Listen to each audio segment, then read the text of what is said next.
Hello guys, ఎక్కడ చూసినా ఈ పెంగ్విన్ వీడియో అనేది బాగా వైరల్ అవుతుంది.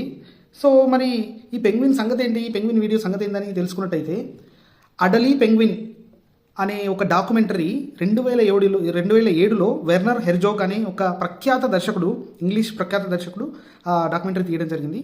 సో ఆ పెంగ్విన్ అనేది నడుచుకుంటూ వెళ్తూ ఉంటుంది. అంటే దిశ మారి అన్ని పెంగ్విన్స్ ఒక సైడ్ పోతూ ఉంటే, అంటే వాటర్కు దగ్గరగా ఉంటాయి కదా, ఇవి వాటర్కు దగ్గరగా ఉంటేనే ఇవి జీవించగలుగుతాయి, అక్కడ ఉన్న ఆహారం అదంతా తిని.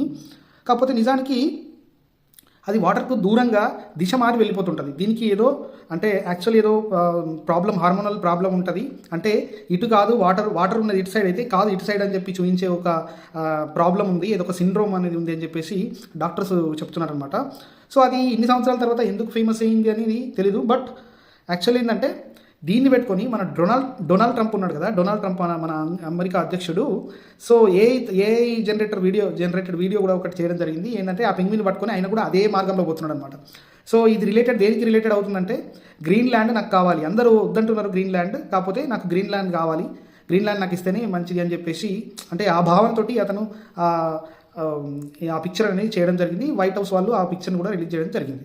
సో ఇదొక మొత్తానికి ఇది ఏంటంటే యాక్చువల్లీ ఒక డాక్యుమెంటరీ అనమాట. ఆ పెంగ్విన్ చనిపోయిందంటే యాక్చువల్ నిజంగా ఏం చెప్తున్నా అంటే, వీడియోలో అంటార్టికాలో చిత్రీకరణ జరుగుతున్నప్పుడు మనుషులను చూసి భయపడిన పెంగ్విన్లు గుంపు ఆహారం కోసం సముద్రం వైపు పరిగెత్తాయి.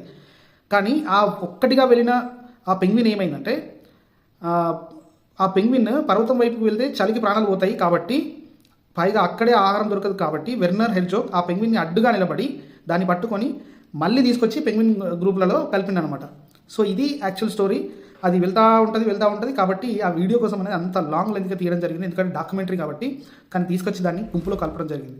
సో నిజానికి అయితే ఆ స్టోరీలో ఉంది ఏంటంటే, ఖచ్చితంగా అది ఆకలితోటి చాలా 70 కిలోమీటర్లు పైగా ప్రయాణం చేసి చనిపోవడం అనేది యాక్చువల్లీ చాలా సోషల్ మీడియాలో స్ప్రెడ్ అవుతుంది. కానీ ఉన్న విషయం అనేది ఇదనమాట.